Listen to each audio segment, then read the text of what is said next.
Want to improve your running from the comfort of your home? Well, great, you're in the right place because today we've got 5 exercises that don't involve any running and don't involve going outside. Well, we're going to be covering all of the large muscle groups that are involved in running well, in particular trying to wake up and get firing those that will really have an impact on the efficiency of your running. Maybe you're fairly new to running, or you're one of those few and lucky runners that hasn't experienced any injuries or weakness issues. If so, you might be questioning the need for additional exercises. Well, all you need to do is just watch some of the pros and you'll soon see how much work goes in behind the scenes off the running track in order to help them with their running. A little bit of work now will go a long way in the long run. Excuse the pun there. Anyway, for today, all you need, or mostly all you need, is body weight. We've all got that. And then there's one accessory, a resistance band. Doesn't matter what type, you can adapt it, but just something that's got some sort of elastic or stretch in it. If you don't have one of those, stick with me because I will be giving you alternatives all the way through.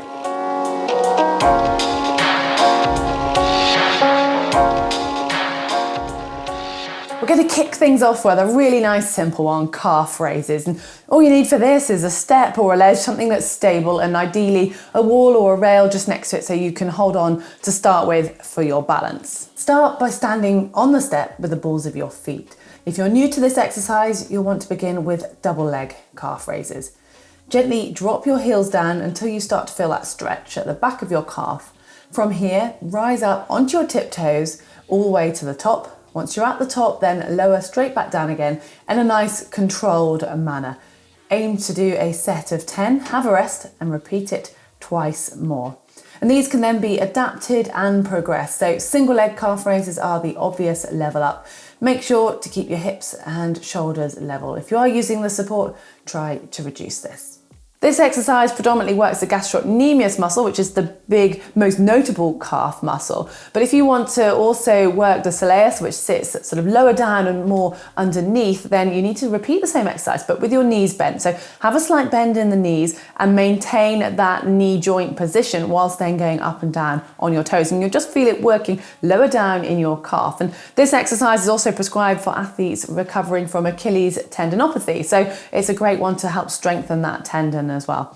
And if after all of this you're still finding it too easy, or you're ready to progress it one step further, why not add in some weights? No, you don't need to go to a gym for this. You can simply get a rucksack and put some wine bottles or some tin cans inside it to add a little bit of weight, and you'll soon find it feels much harder.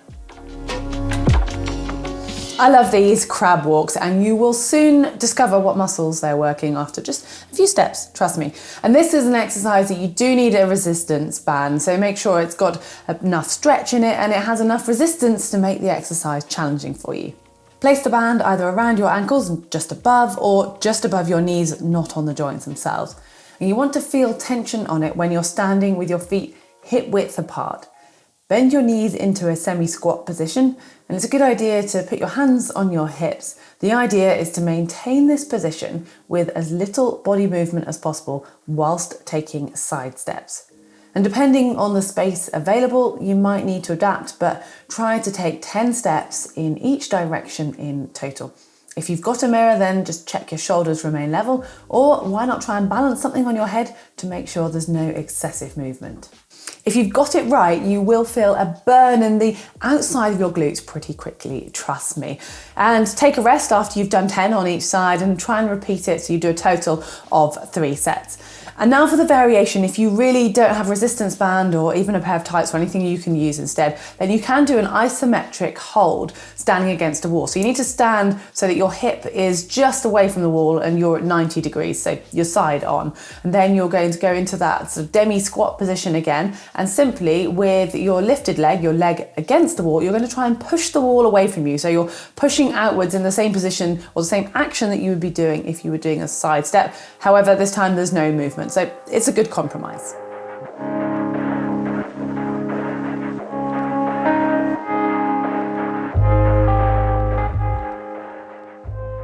Grab yourself a chair or find a step, something that's ideally around knee height and is very secure and stable and will have a flat top to it. And then you need to start by facing this step and simply putting one foot on it, stepping up into a nice straight position at the top, and concentrate on keeping your hips and your shoulders level throughout because they have a tendency to drop on the non-weight bearing side.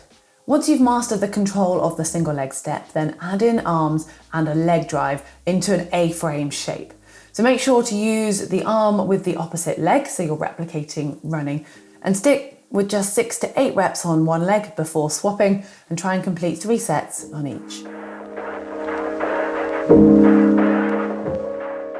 This exercise is a little bit different. You'll want to find a smooth surface, ideally something like a wooden floor, and then a cloth or something else that would just slide comfortably across it, maybe even some slippery socks. Just think of anything you wouldn't want to walk on, then that's going to be perfect for this exercise.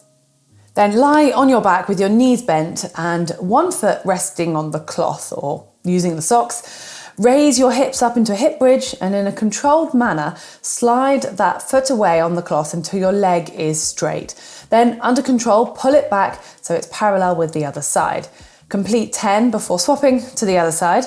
And then if you want to progress this, when the cloth leg is extended, you can slide it out away from the midline, bring it back in again before returning to that starting position. And this will change the challenge in the glutes a little bit more. If you're finding that easy, then you can progress to doing it with both legs at once, so sliding both heels away from you. However, I would just go short distance to start with because it's much harder on the return than you might expect. It's basically a hamstring curl whilst engaging your glutes and your core, and it's really quite a tricky one, and we'll soon get the burn going.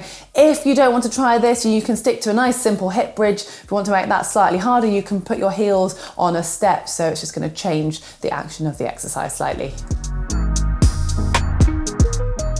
The wood chop. For this, you want to find a resistance band, and the tricky part is finding something to attach it to. So it needs to be at least shoulder height, ideally higher. If it's higher, then you can do the exercise standing up. If it's shoulder height, then you'll need to kneel down, but it doesn't really matter that much. But you need to attach a band and then take hold of it with both of your hands just above and slightly wider than your shoulder, because you're going to be pulling in a diagonal movement across. So once you've got your hands in the right position, make sure you've got just a little bit of tension on the band and position yourself in a good starting place. As the title alludes to, in a wood chopping movement, pull the band down across the front of your body in a diagonal line. This will engage your core, and the cross-body movement relates to the running stride with the arm and leg coordination. Try for 10 on each side, 2 to 3 times, and it does obviously depend on your band as to how many you're going to manage. And if you don't have a band or you can't find anything to attach it to, then a side plank will do a pretty good job of firing up your core. And if you want to make it a little bit spicier, then simply lift that top leg away from the base leg and bring it towards your chest in a crunch or a running style motion, forwards and backwards. If you repeat it 10 times on one leg, swap onto a side plank on the other side, and you can do that 3 times through.